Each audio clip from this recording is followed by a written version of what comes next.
Okay, I think we can get started here. Good afternoon, everyone. Thanks so much for being here. I'm David Holliday, NSE Vice President. I'm also the NSE Coordinator at the University of Minnesota Twin Cities campus. Thanks so much for joining us today. Um, Today's session is called Developing Academic Pathways Through NSE.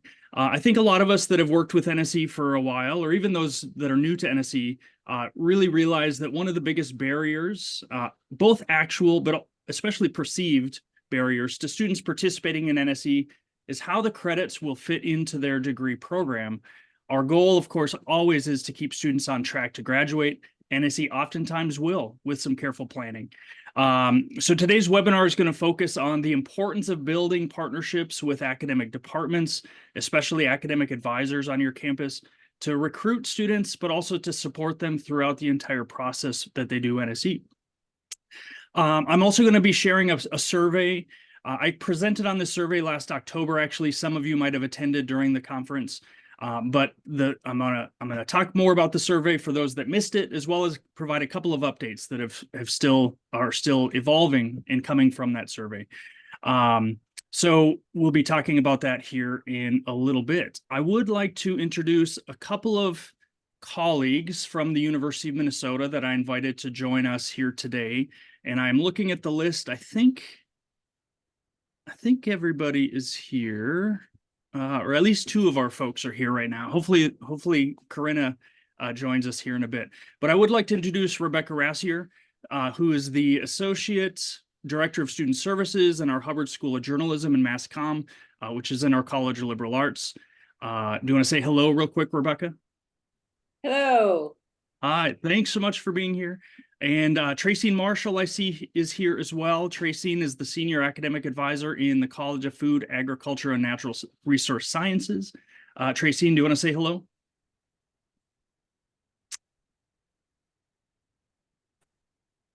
Are you with us? Might have to unmute. Yeah, I am. There I'm we go. trying to. I've just unmuted. Let me see.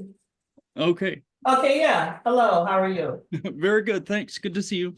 Yeah. And then is Karina here yet? I don't see her on my list.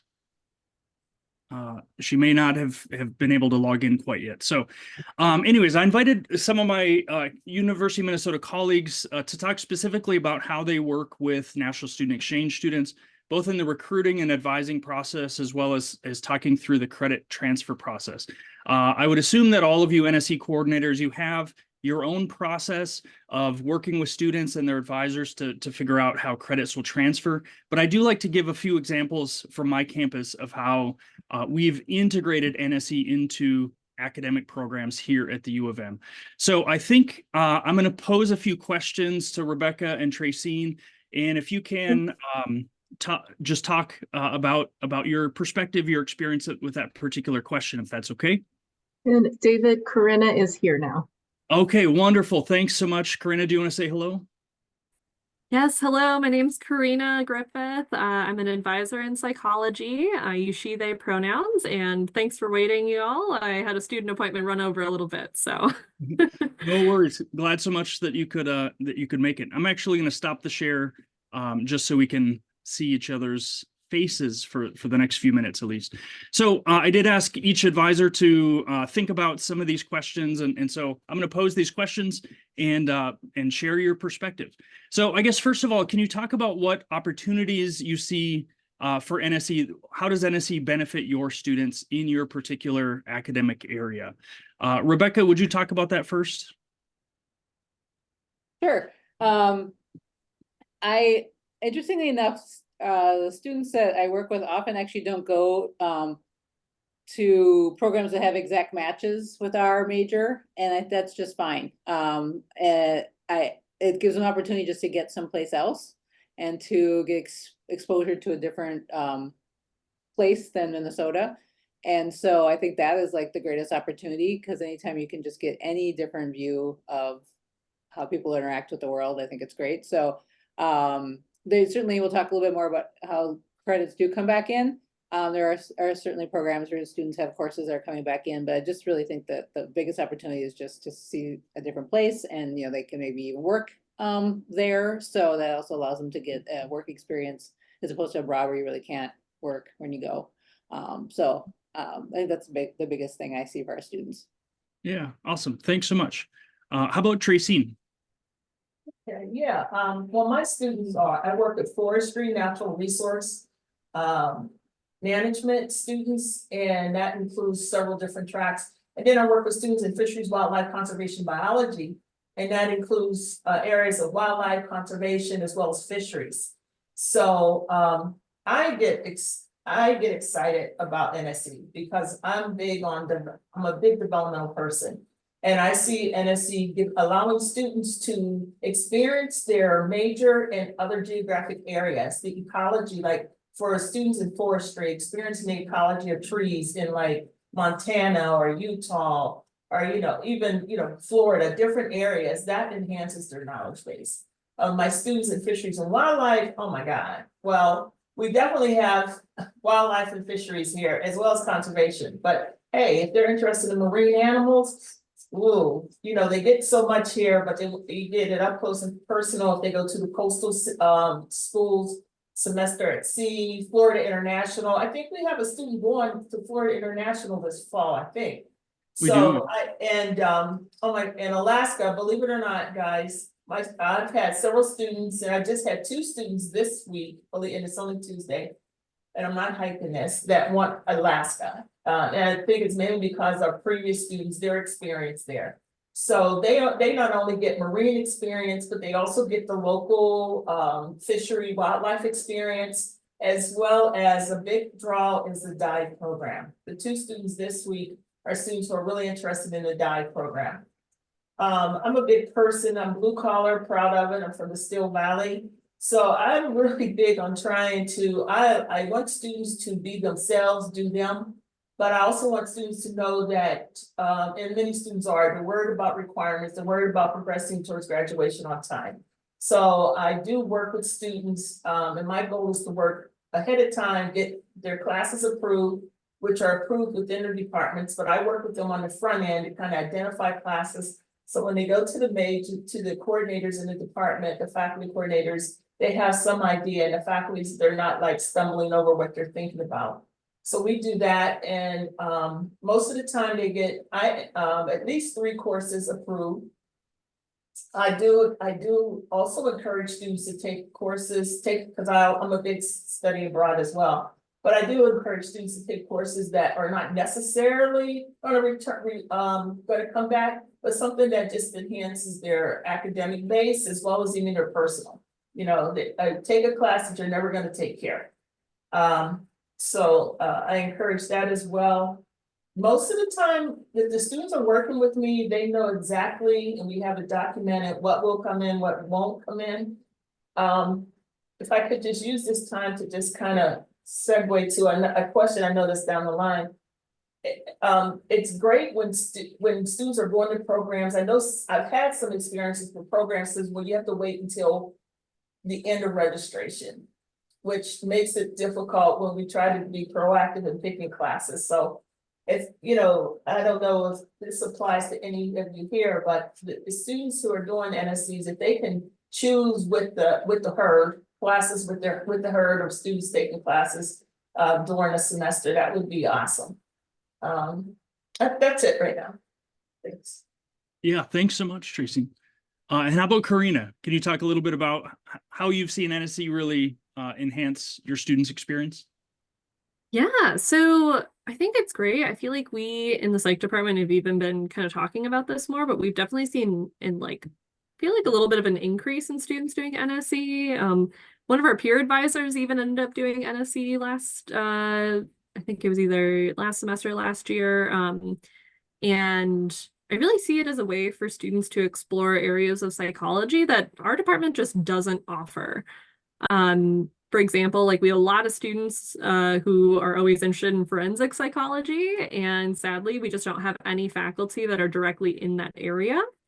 Of course, we have a sociology of law, justice major and minor, but it just isn't kind of what students are necessarily looking for. So that's one of the reasons we kind of pitch NSE to students. We also have tons of other areas that students want to explore, and they can kind of find that in a lot of places. especially like sometimes our faculty will even recommend like doing an exchange at a different institution if there's a researcher they work with, and they can kind of maybe work with one at a different institution and then come back and continue kind of doing some similar research with the faculty on campus. And then another big one that's been happening a lot recently too is we have a really large population of Black students and students of color. And a lot of our students are exploring psych departments at historically Black colleges and universities. And that's been really awesome to see. So we've definitely seen a growth in NSE students, I feel like, with psych, and it's been really helpful for those students to really, get those opportunities that they're not necessarily going to get at the U of M Twin Cities in psychology. Yeah. Awesome. Thanks so much. The next question is about the credit transfer process and kind of how you work with students. So for everybody here, NSE credits at the University of Minnesota are transfer credits. So the admissions office here is sort of the initial gatekeeper for transfer credit. Although my colleagues in admissions do say that really 99% of NSE credits are going to transfer back to the U of M. These are accredited institutions across the US and Canada. The credits are going to transfer back to the U of M. So that's a really important message that I give to all of my students. Now, what's even more important, though, is the next step. What do those credits count as? So we have liberal education requirements, which actually are very easy for NSE students to fulfill. And I love sending sophomores on NSE because they have lib eds a lot of times to work on. But then when it comes to major and minor courses, oftentimes the department, or always the department, is involved in that process. So Tracy, you mentioned a little bit about your process already. Rebecca, can you talk about how your departments look at NSE transfer credits? Yeah, and I think the word that will come up often, and I'm sure most people are familiar with it, is transferology. We have been using transferology for a number of years now. I was sort of reluctant at the beginning, but it's really great because what the process is that students submit syllabus through the system, and then the department receives it and can evaluate it, and then we can choose to approve that class as an equivalent that is for everybody then. So the next student doesn't have to do it again. It's already in the system, and the students can then look in transferology when they're thinking about NSE and looking at the institutions and seeing what courses count for what requirements, particularly major requirements. And everyone gets the same answer, which is often great, because sometimes if you have course by course reviews, one faculty may look at, another person may, this way it's transparent. And so I really appreciate that because it helps students find classes quickly, and it's accurate information. New courses can always be evaluated. So it's not like it's just a finite list, but it does provide a baseline for what's already been approved. And then I can meet with students and say, yeah, this course, you can take this course, they'll count for this requirement. When they come back, it just appears in their audit because it's been approved as an equivalent for our course. There's no back end stuff that we have to do to get it into their program because it's already on the books as an approved equivalent. There's always exceptions where like it might be a topics course or something like that, but it's lovely that there's some core courses that just come back in, and it just makes everything easier for everybody.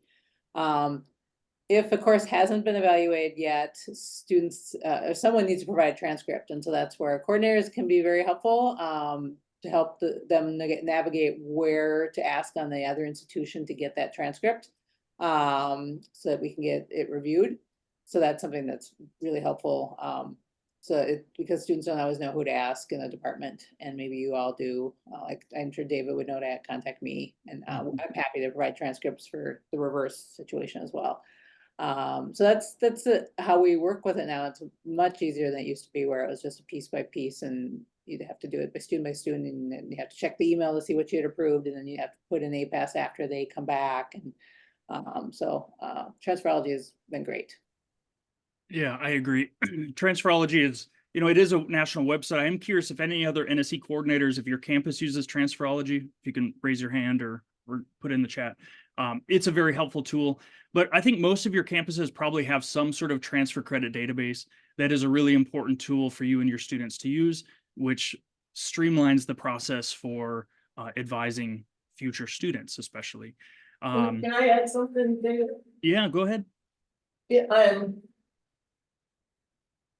our department, our major is an interdisciplinary major, and it's mainly interdisciplinary with other sciences. And those of you who work with the science departments know that they're real special. So they're not as giving to approving classes broadly for their requirements. So what we do, like if it's a straight biology class, yes, we look through transferology.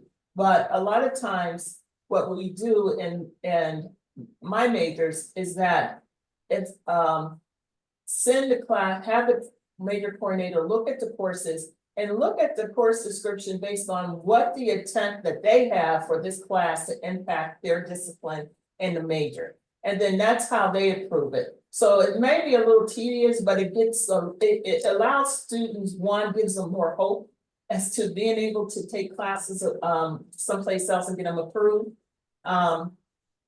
It does add a little bit that when they take the class, I have to back in and send them through. But it gives it's better for at least for I think our majors and probably any major that's really built on interdisciplinary courses, you know, from other departments and the sciences to be specific. The one other thing I wanted to share was that you had mentioned liberal ed requirements, and so that's one thing I do. I work with my students to talk about being proactive.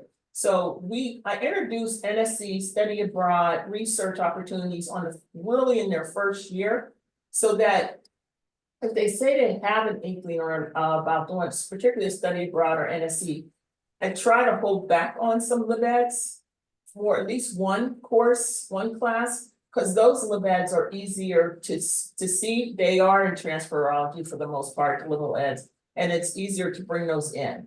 So, and so then you may only have to be dealing with two, maybe three major requirement courses that we're trying to get approved. So, yeah, the LibEds are good as far as giving students hope and feeling like they can go someplace and meet requirements, and they don't have to pass a tall litmus test to get it approved. Yeah. Awesome. How about Karina? What's your process? Yeah, so kind of similar to what Rebecca was saying, we really use transferology as kind of our main one. Now, in our department for psychology, we have a BA and a BS. And so, as was kind of being just said with our BS, we accept some outside science courses and we don't determine those equivalencies. So that's definitely something we also kind of keep in mind when working with our students is like, sometimes you're more likely to find a psych course than you're going to be able to find maybe a direct biology equivalent or a direct chemistry or something like that. So, slightly similar there, but a lot of schools have a psychology department, and there's a lot of commonalities. I mean, most places you're probably going to find an abnormal or psychopathology class, probably going to find some sort of stats class, probably going to find some sort of cognitive class. You know, there's kind of these base ones. And for the most part, our department accepts a lot of those psychology courses. One of the biggest things that is looked for in particular, which I know can come up with some institutions, is if a course is meant to be kind of a next step, an upper level course or something like that, we really look for psych, like an intro class, like a Psych 101. For us, it's Sci 1001. We look for some sort of intro prerequisite for courses. And that can really determine if a class will come back to the U of M psych department sometimes, does it have proper prerequisites to be equivalent to what we expect of our classes and students? All of our 3, 4, and 5,000 level courses have Psych 1001 as one of the baseline prerequisites, with some of them having kind of higher level, but we don't worry as much about some of those higher level prerequisites. We just want to see that students have to have a baseline understanding of psych when they're taking some upper level psych classes. Otherwise, we work with transferology, and right now there is a limitation, though, that transferology doesn't necessarily include all schools internationally. So some of our students who are looking at Canada, we have an internal list that we will share with students when they work with us. So we have kind of a separate process for that, but it still involves getting the syllabus and then submitting it to us. So pretty standard for kind of whether it's a domestic or international course. It's just sadly the transferology isn't set up as easily for some of those Canadian schools. Wonderful.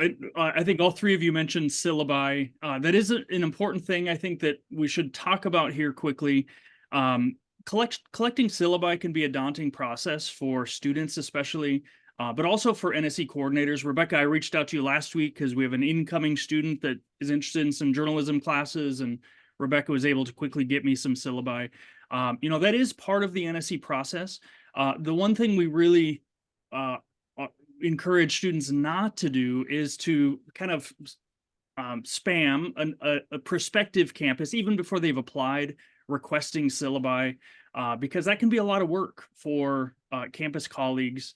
And so my process for students when they're thinking about NSE is, number one, you got to talk with your academic advisor. Ideally, you're going to get a thumbs up or maybe a thumbs down from your advisor that, yes, NSE is a good fit for you.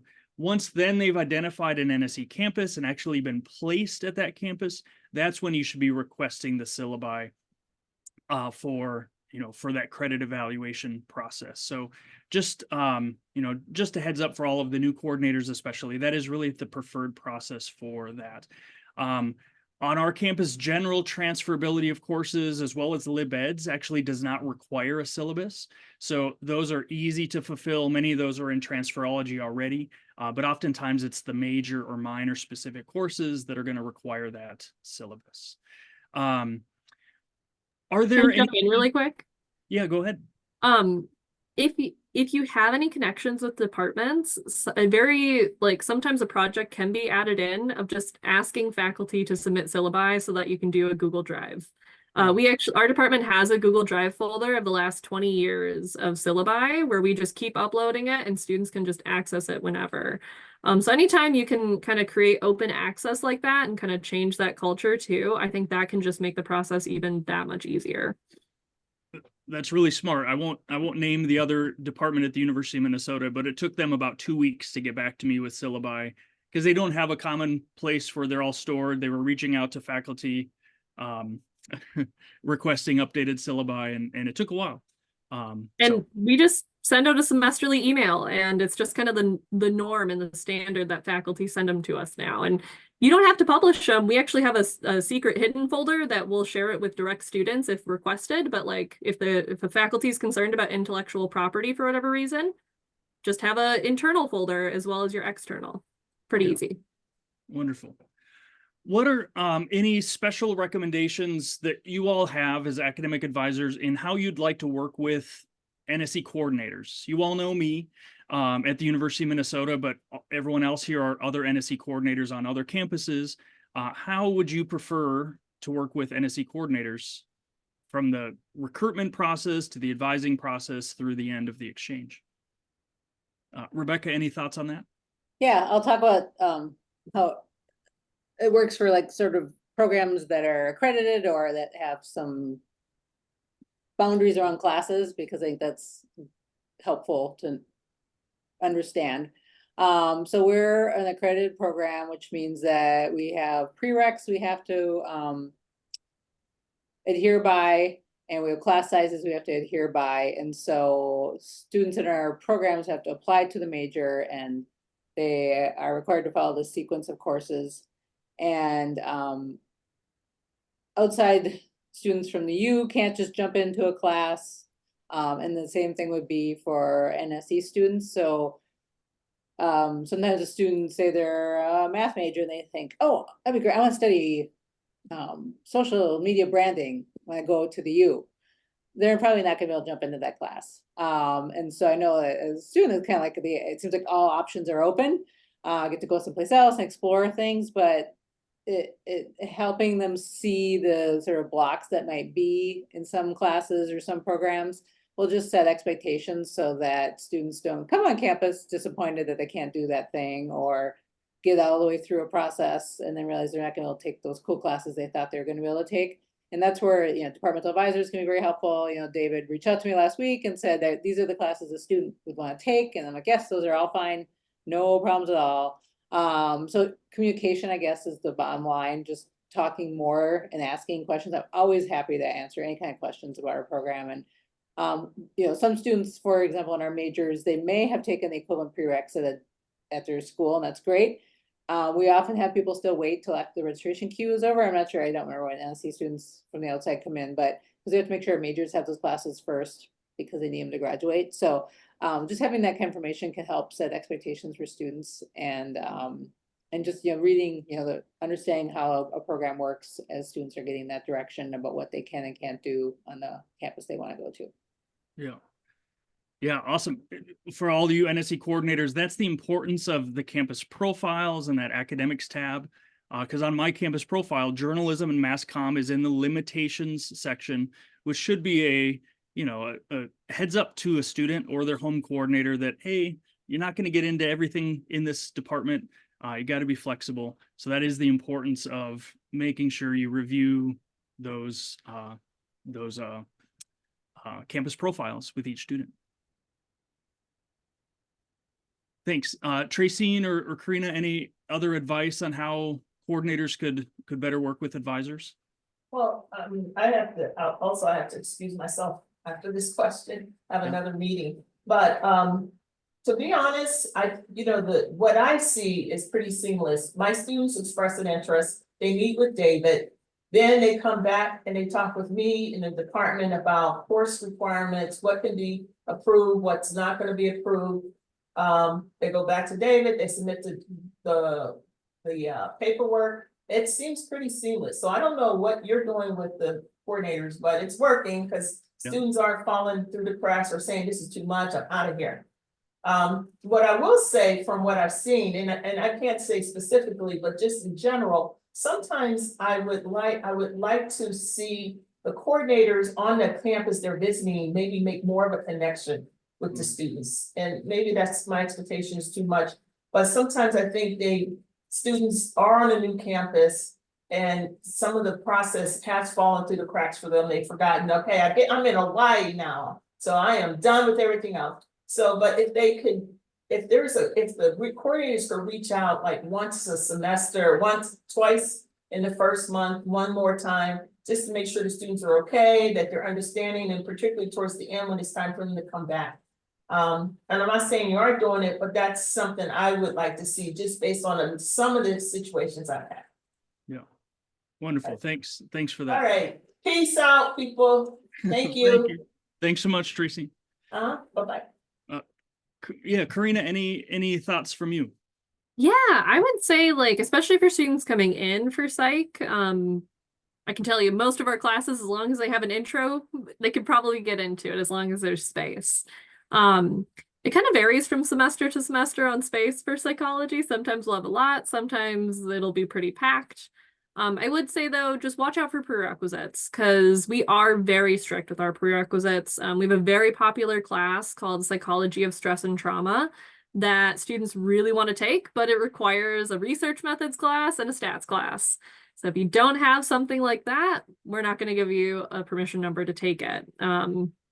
So watching out for those prerequisites is going to be really important, at least for psychology, and I'm sure some other departments probably feel similarly as well. Awesome. Thanks so much. I'm going to move on to kind of sharing the survey that I know, Rebecca, you filled out my survey last summer. You have to go, I think, Rebecca, too, Yes. correct? So Thanks thank so much you. for being here. Appreciate it. Thanks for all the good work you all do. Thank you. Thank you. And Karina, feel free to hang out if you can. Otherwise, if you have better places to be as well. I'm going to share my screen. So I invited my colleagues here because I love my colleagues. I have great relationships with a lot of folks across my campus. This is really critical, the relationships that I have on my campus in the recruitment of students, as well as the support of students outgoing and incoming. You all heard these three colleagues, they're pretty well versed in NSE. Well, that's because I have engaged with them. They receive multiple emails from me every year. I meet with them one-on-one sometimes to troubleshoot NSE and to figure out ways for NSE to be integrated into their department. That does take some work, it takes some time, but it really pays off again with a pretty strong and seamless NSE program on my campus. So again, I appreciate all of them being here today. And hopefully that's some examples of ways that you also should be building relationships with academic advisors, specifically on your campus. I'm going to move forward into talking about the advisory committee that I set up, as well as a survey that I shared, and I will be sharing a copy of the survey with all of you afterwards, because what's really been helpful for me, both in recruitment efforts, but also in advising efforts, is the information that I gleaned from a survey that I sent last summer to academic advising colleagues across my campus. I started with building an advisory committee on my campus, and I've been doing NSE for a long time. For many years, I've been saying, I really should have an advisory committee because my relationships were sort of one-on-one and a little bit scattered across campus. Well, this past summer, I developed a committee, pulled all of these people together. Most of them are people that I've had strong relationships with before. Kai actually is an NSE alum from back in the 90s, went out to Maine, University of Southern Maine. Kai went from Northern Iowa. And a lot of other colleagues that are spread across the university in many different departments and colleges that are serving as my base, my home base in those particular colleges or departments. So we've met a couple of times. I ask them for input on surveys and things like that, and marketing efforts I do on my campus as well. So developing a committee was really important for me this past summer. This kind of helped me build this network of supporters across campus. So this is a map of our Minneapolis campus here. This is our St. Paul campus, which is a couple miles away. That's where Tracine is based. So these are my key colleagues across the university that I'm able to lean on when I have questions, when I have issues, or when I need help with recruitment. But together as a survey, as a committee, we actually developed a survey that we sent out to our academic advising network. This is a listserv of all of the academic advisors across campus. And so I'm going to go through this fairly quickly. I will share a copy of this survey towards the end. This was a Google form that I created and sent through the listserv. So collecting basic information here. Some of the important information I wanted to collect was, which term or terms works best for your students from your department. Some departments said, they really have to do NSE their second year because third and fourth get really difficult. So that helps me when I'm meeting with a first year student saying, hey, you should think about doing NSE your second year. I have some departments that say really summer is the only option. And so, that's an option here as well. I've collected that information from about, I think 40 departments at this point. I asked the question, can students from your department take major or minor courses on exchange? If yes, which courses can generally be taken on exchange? As you heard in psychology, a lot of psychology courses are pretty similar across the universities. And so a lot of times credits will come back very easily. Whereas Rebecca in the journalism program that's accredited, that has some really specific requirements, not all the courses can be taken elsewhere. I also asked, are there specific courses or topics you'd like students to take on exchange, especially things that U of M can't offer? So you heard Karina talk about forensic psychology. We don't have any of those courses on our campus, so they really seek out those courses through the NSE network, sometimes based on geographic location, campus specialties, things like that. Tracine mentioned that as well. Forestry is taught very different in Minnesota than it is in Florida or Hawaii or other places. I also wanted to ask about the transfer credit process. So when I meet with a student, I can say, okay, your department says you got to go through tests. That's transferology that Rebecca mentioned. Or sometimes, like Tracine mentioned, sometimes it's the department that actually wants to do the review in lieu of tests. So I have that information collected in a survey. I also ask, are there specific NSE campus types you'd like your students to consider? NSE has a giant membership, 175 schools. That oftentimes can be pretty daunting for a student who is not really sure where they want to go. So sometimes having departments, a major or minor, say, we really are wanting our students to go to these particular types of places will help me advise a student in a specific direction. what else should students from your department consider when pursuing NSE? Things like accreditation, like journalism, Rebecca mentioned, the location, specific NSE campuses, etc. And then how can I better promote NSE to your students? So I asked my advisors, what can I do to make your job easier to promote NSE? So they've indicated, we want posters and brochures, or sometimes they want text and photos to put into their campus website. I have hosted some departmental info sessions, sometimes upon request, class presentations. So asking departments and advisors, what works best for your students in your department. So I sent the survey in the summer. I had 36 departments that responded to that first email. I resent the email in September, got another 14. So I guess I'm up to 50 departments that have responded to that survey. I still have about 80 more to go. I haven't sent it again. I'll probably do that again here in late spring or early summer. So some of the results, these are the departments that I heard of. One of the really cool things that I loved about this is I heard from departments that I've never engaged with before. The advisor for aerospace engineering and mechanics was one of the first to respond to the survey. Well, I've never engaged with that department before, but that advisor, saw the email and said, ooh, NSE is pretty cool. Let me respond to this survey. Now I have information that I can provide to students in that department. That, hey, your department wants you to do NSE. Same with some of the engineering programs, civil, environmental, and geoengineering, some of that. I have lots of liberal arts and humanities type programs as well that have generally for a long time been supporters of NSE. So these are some of the survey results, and I'll go through this quickly. Again, I'll share these slides and I'll share my actual survey with you. But this does indicate when departments want their students to do NSE. So there are a lot that encourage their students to do it second or third year. There's some that want students to do it their fourth year, or it is available to them in their fourth year. And I have 7 departments that said, really, summer is the only option. Our semesters are a little bit too rigid in terms of academic structure. Nursing is one of those. So I have had some nursing students that do summer exchange through NSE. 100% of our departments did say that students can take major or minor courses on exchange, which was pretty awesome to see.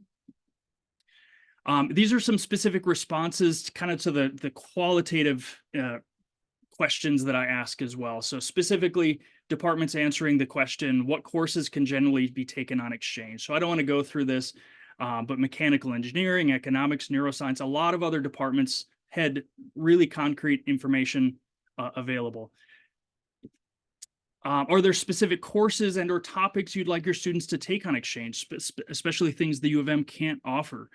So the U of M, we're a pretty large university, pretty all-encompassing, comprehensive university that we think we offer a lot, but we don't offer everything. So for instance, civil, environmental, and geoengineering emphasized oceanic studies. We don't offer any of that, of course. We're pretty far away from an ocean. Similarly with marine biology, for obvious reasons, we don't offer hands-on courses. NSE offers that to our students. Psychology, you heard forensic psychology. And so getting this information really compels the advisors and the departmental chairs and things to think about, ooh, what can NSE offer that we can't offer on our campus? This was the question about how do credits, how are they evaluated? So most people have them go through tests. That's through admissions office and transferology. Some of them want to do it in-house, 15 or actually about 19 for that. These are the campus types. So for the most part, they're like students can go anywhere that they want to go to, but some really did say, we want students to go to other research universities, interest in HBCUs, HSIs, ANAPESIs, Native American universities, mountain campuses, island campuses. And then another qualitative question here about what else should students from your department consider when pursuing NSE. So engineering needs APED accreditation, mathematics. This was interesting to me. Reputation of the mathematics faculty and program matters. Well, who evaluates the reputation of a department, but that's what they indicated.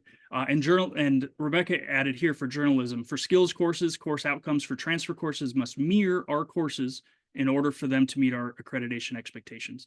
So as she said, it's kind of hard sometimes for students taking those courses on exchange.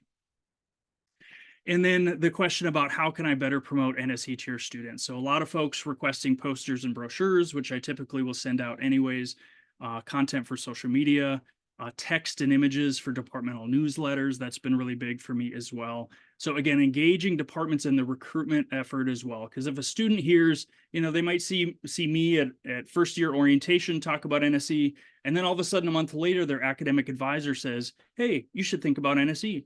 And then a month later, they get an email newsletter from their department saying, hey, we're promoting NSE. The more times a student hears about NSE, specifically from their department, the more likely they're going to want to pursue the program.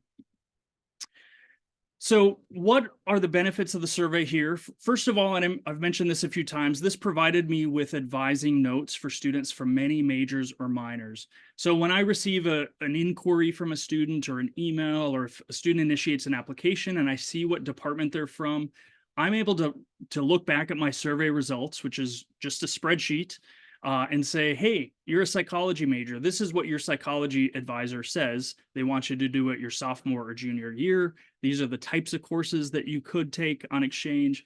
And that helps me reinforce to the student that NSE is going to work for you based on what your department has said. I can guide students towards specific campuses. So Tracy mentioned, there's particular locations that department or those departments really like their students to go to. So I can tell a student in forestry, hey, these are the 5 NSE campuses that your department has identified as being a great fit for your major. I've also expanded the NSE knowledge base across campus, and I've strengthened my NSE network. So I've engaged departments that have never sent students on NSE before.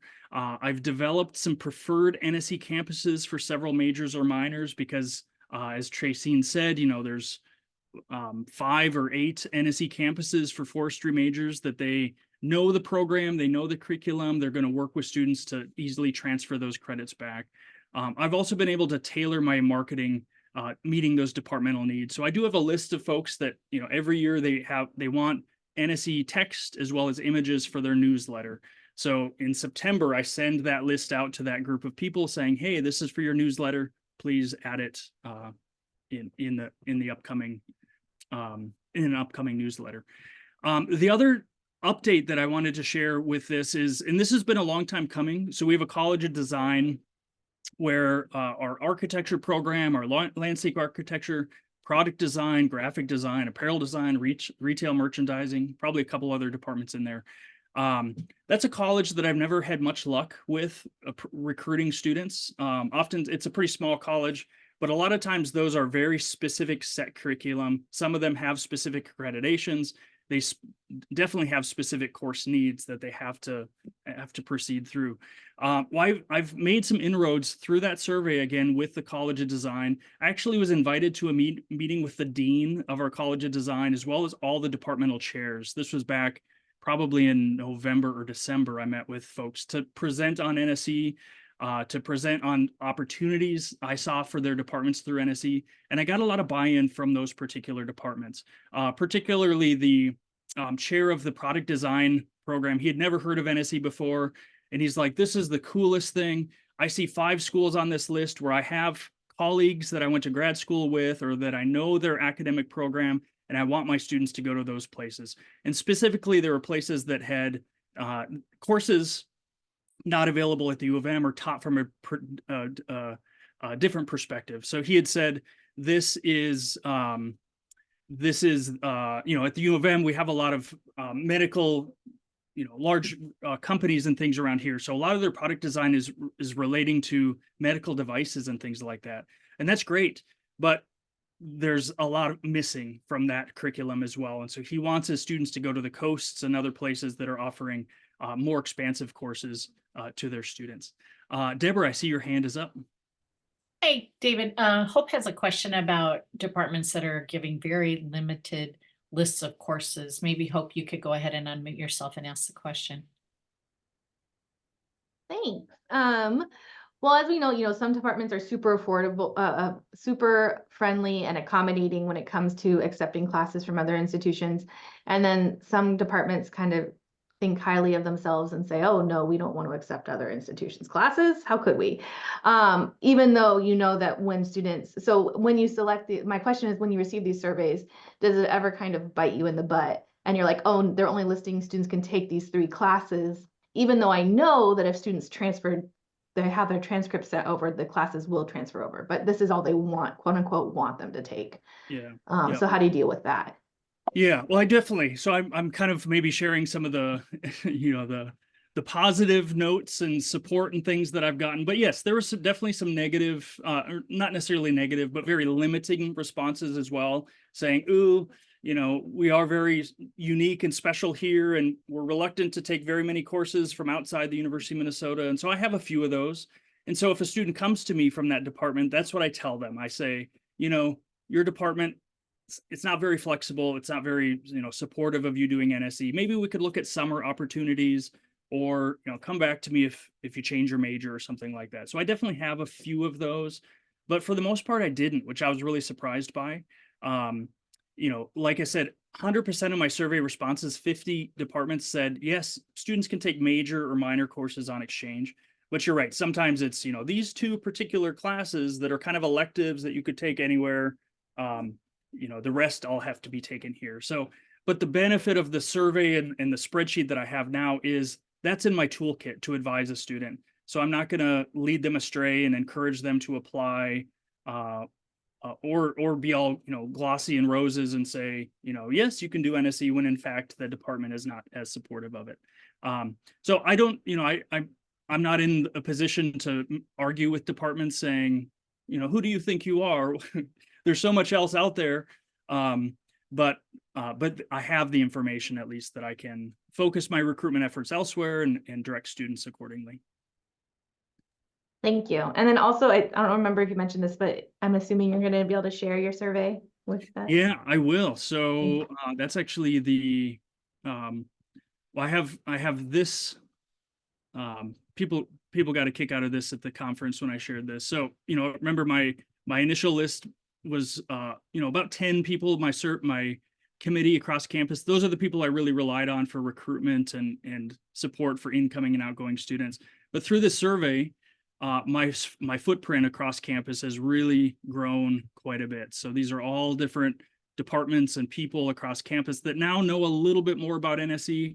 If I email them, or if a student emails them, at least they, you know, have a little bit more information about NSE, and I can share the information that was provided from that department through the survey. So lots more dots on my map. This is a QR code of my survey. I also have the Google form link. I'll put this in the chat. So this is my live survey, so please don't take it. I guess I could just delete your information. I know who you are. But feel free to look through that survey and copy questions and use it on your own. If you have a listserv of academic advisors or departmental chairs, or you know, share this survey with them. Craft a survey that really meets your particular needs, because like I said, it has really helped to expand my footprint, but especially have some real specific advising notes that I can share with particular students. So the key takeaways here for me is, and I encourage all of you to work with departments to integrate NSE into their curriculum. You know, NSE is a program, you can't just have it on a website and hope that students find it, or maybe table once or twice during the year and hope that that students find it and realize the benefits and pursue. Because NSE is an academic program, it is intended to keep students on track to graduate and to complement and enhance their academic program. It really is helpful to work with departments to integrate NSE into their curriculum. So build that network of campus supporters. You heard my 3 colleagues. They can talk the talk about NSE with their students, which has been really helpful for me. Identify specific departmental needs that NSE could address. So we do have a few impacted programs here on our campus. Computer science is one where, you know, a lot of our courses are at capacity, and so they can't necessarily offer it to every student that needs that class.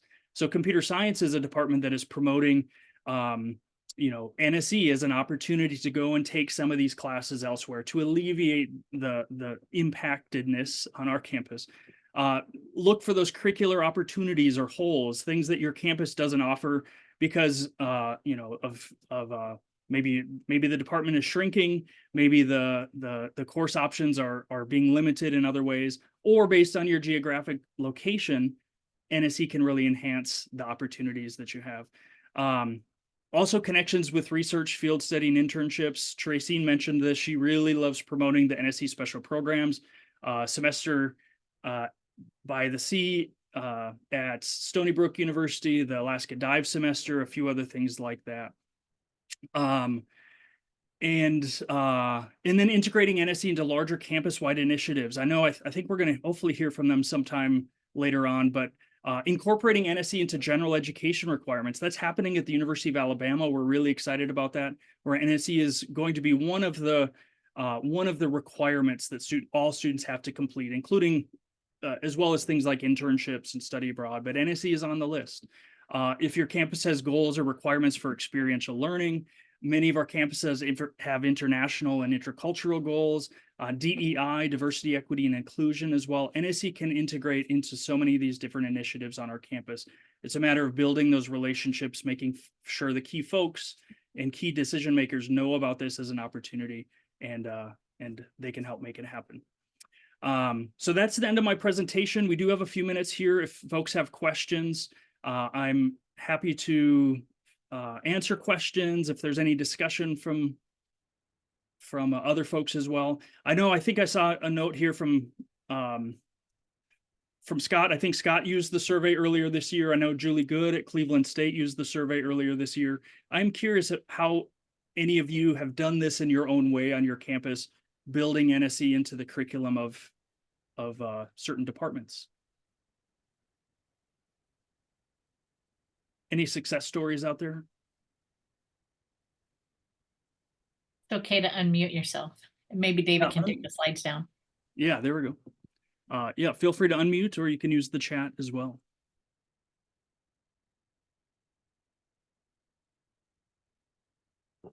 I was trying to unmute and turn my camera on, and there was a little delay. And in that time, you said, any success stories? And I was like, no, I don't have a success story. I'm batting 0 for 1,000. But I did basically just take all of your questions and put it into a Qualtrics. I think Judy was asking about that. I don't know if she's able to access your Google Doc form, but I wanted to do, I think, what you did, which was basically send this out to the department. I asked some folks here, and they said there's not really a lot of success with that on their own emails, like our marketing and comms team here. So they suggested I meet with the deans, and the deans are not helping much either. So I'm gonna keep swinging. Yeah. But I'm really looking forward to getting this information. I've told everyone here I can't wait for it, like advisors and whatnot, and they're like, please share it when you get it. And yeah. So yeah. Yeah, not a success Deborah story, wrote, but persistence story. is important. I mean, for me, I've been on my campus for a long time. A lot of people know me. My academic, I use our academic advising network every year, a couple of times to promote NSE. So, it could be just raising the profile of NSE and yourself on your campus a little bit that could help. And the more you knock on the door, the more likely somebody's going to answer. And I also encourage, I think some people may be daunted. I have 130 departments, I think, that I initially targeted. Start small. Start with 5 departments that you think might be amenable to this. And I've been doing this for years with departments that I know are pretty flexible. Psychology has always been a key department for me. It's a giant department on our campus. I think it's the biggest major. So they have a lot of students. They have flexibility in their curriculum, and so and it's psychology has always been a great kind of department that sends me a lot of students. So identify some of those departments that are maybe big, that are pretty friendly to work with, that have a flexible curriculum. A lot of those social sciences and humanities and liberal arts, maybe departments are the easiest ones to start with. So start small, 3 or 4 departments. So in past years, I would make that as a target of mine, 5 new departments every year. I would set up a meeting with the departmental advisor, sometimes the departmental chair, if they'd be open to that, to build those relationships slowly over time.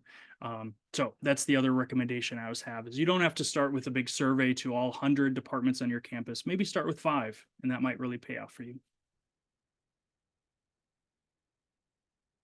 Any other questions, comments?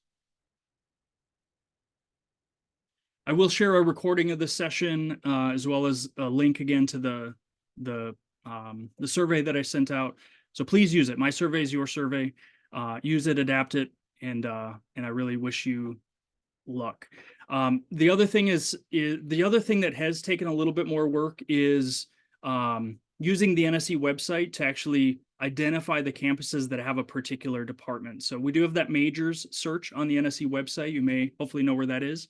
It's under campuses in the navigation headbar.